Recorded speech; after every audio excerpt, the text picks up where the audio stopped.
नमस्कार, स्वागत है आप सभी का TV9 भारतवर्ष पर अड़ी के इस स्पेशल एडिशन में। आपके साथ मैं हूं गौरव अग्रवाल और आज TV9 भारतवर्ष की ये हाईटेक बस इस वक्त खड़ी हुई है पश्चिमी उत्तर प्रदेश के अमरोहा में, जहां दूसरे चरण के तहत मतदान होना है और जहां कल प्रधानमंत्री नरेंद्र मोदी आ रहे हैं, उसके बाद राहुल गांधी, अखिलेश यादव आ रहे हैं, उसके बाद मायावती आ रही हैं। यानी एक पावर पैक्ड लाइनअप है यहां पर। और हम आज अमरोहा में लोकसभा चुनाव की नब्ज तो टटोलेंगे ही, लेकिन इसी चुनाव के दौरान कुछ नेता हैं जिनके बोल बिगड़ गए हैं। और आज हम यही मुद्दा उठा रहे हैं कि जब चुनाव आता है तो नेताओं का बोल क्यों बिगड़ जाता है। हमारे साथ अमरोहा की जनता है, हमारे साथ अमरोहा के नेता हैं। जनता के सवाल होंगे, नेताओं के जवाब होंगे और पूरे देश तक पहुंचेंगे ये जवाब। लेकिन उससे पहले एक बार जरा जोरदार तालियां हो जाए अमरोहा के लिए, अमरोहा के लोगों के लिए, अमरोहा की पॉलिटिक्स के लिए। लेकिन क्योंकि हम बात कर रहे हैं नेताओं के बोल पर,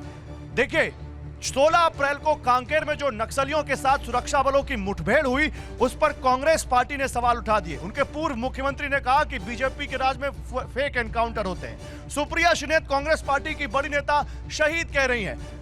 गृह मंत्री ने इसका जवाब देते हुए कहा कि जब मती मारी जाती है तो लोग ऐसे ही बात करते हैं। उन्होंने इसकी भर्त्सना की कि कांकेर में जो कुछ हुआ उसको लेकर जो कांग्रेस कह रही है उसकी मैं भर्त्सना करता हूं। तो क्यों ना एक बार सुन लेते हैं क्या कहा है क्या कांग्रेस की तरफ से, कैसे जवाब दिया गया गृह मंत्री अमित शाह की तरफ से, और फिर आगे बढ़ते हैं इस पर। देखिए, मैं इस पे कोई राजनीति नहीं करना चाहती हूँ। मुझे लगता है इसकी बिल्कुल गहन जांच होनी चाहिए और उन सब लोग जो शहीद हुए, हमारे सुरक्षाकर्मी भी कुछ घायल हुए, उन सबको हमारी संवेदनाएं हैं और इसमें कोई राजनीति का सवाल ही नहीं है। जी नहीं, कोई घायल हुए हैं सुरक्षाकर्मी जो घायल हुए। ऑपरेशन हुआ है छत्तीसगढ़ में और उसको लेकर वहाँ के पूर्व मुख्यमंत्री सवाल उठा रहे हैं, कह रहे हैं कि मंशा ठीक नहीं है सरकार। देखिए, तुलसीदास जी ने कहा है जिनका समय खराब होता है भगवान पहले उनकी मति हर लेता है। अगर नक्सलवाद पर कठोर कार्यवाही को कांग्रेस पार्टी इसकी भर्त्सना करती है तो इससे ज्यादा निंदनीय काम क्या हो सकता है। तो सुना आपने क्या कहा गया कांग्रेस पार्टी की तरफ से, कैसे यहां पर गृह मंत्री ने उसका जवाब दिया। और उसी पर बात करने के लिए देखिए मेरे साथ यहां पर आपको बताऊं एक पैनल भी है, अमरोहा के लोग भी हैं। लेकिन क्योंकि रामनवमी का मुद्दा बहुत चला, रामनवमी के मुद्दे पर पश्चिम बंगाल के मुर्शिदाबाद में जो हुआ और उसको लेकर जो बयानबाजी हुई, हम उसकी भी बात करेंगे। लेकिन मेरे साथ सचिन यादव हैं, समाजवादी पार्टी के नेता हैं, मेरे साथ सचिन चौधरी हैं, आरएलडी के नेता हैं, बीजेपी के नेता अभी हमें ज्वाइन कर रहे हैं। मैं आपसे पूछना चाहता हूं सचिन, जब चुनाव आता है तो ये बोल बिगड़ क्यों जाते हैं? ये फिर नक्सलियों को शहीद क्यों कहने लगते हैं आपके गठबंधन के नेता? माइक है आपके पास, माइक में बोलिए। देखिए, मैंने अभी सुना, हालांकि मेरे नॉलेज में नहीं है किसी ने क्या कहा, लेकिन जब आपने अभी सुनाया तो मैंने सुना। राजनीति हो या सामाजिक जीवन हो, भाषा संयमित रहनी चाहिए। और जहाँ तक मैंने बारीकी से सुना तो उन्होंने कहा कि जांच होनी चाहिए। जांच होने के बाद अगर वो सही साबित हुए फिर क्या कहेंगे हम लोग?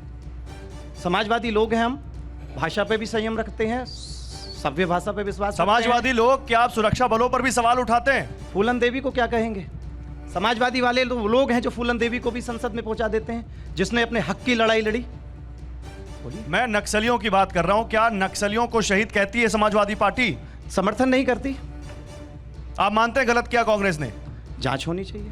किस चीज की? ये चुनाव देश का चुनाव है, भाईचारा बनाने का चुनाव है, देश के विकास का चुनाव है, भारत को जोड़ने का चुनाव है, राहुल गांधी के, अखिलेश यादव के सपनों का चुनाव है जो उन्होंने देश के लिए सोच रखा है। नेता निचले स्तर के कौन क्या कहता है, इससे उनका ध्यान भटकने वाला नहीं है। निचले स्तर के नेता ने कह दिया, ध्यान भटकता नहीं। जाहिर सी बात। सचिन, आपका क्या मानना है, क्या सुरक्षा बलों के ऊपर इस तरह का सवालिया निशान लगाया जाना चाहिए?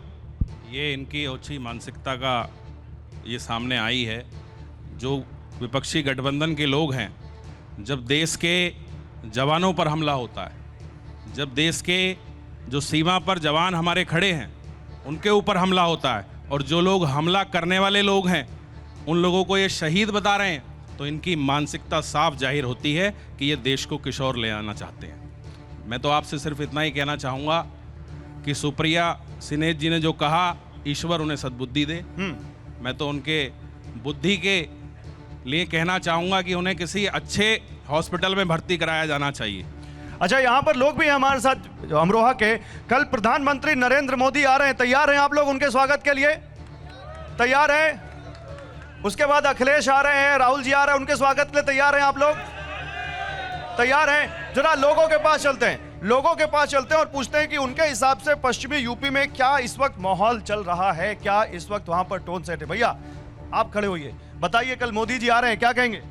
देखिए मोदी जी यहाँ आ रहे हैं, लेकिन जो गवर्नमेंट इनकी चल रही है, यहाँ कोई ऐसी बात उनको बताने के लिए नहीं है यहाँ जो यहाँ वो समझा के जाएं कि हमने ये आपको दे दिया इसलिए अमरोहा की जनता आपको वोट करे।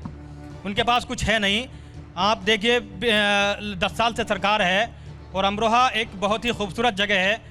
ये कमाल अमरोही का जो ज़िला है, लेकिन आप देखिए यहाँ पर कोई विकास के नाम पर कोई यहाँ पर नहीं है, कोई यूनिवर्सिटी यहाँ नहीं है, कोई मेडिकल कॉलेज यहाँ नहीं है। ठीक है, विकास के नाम पर यहाँ पर कुछ नहीं है कह रहे, इधर कुछ कहना है किसी को?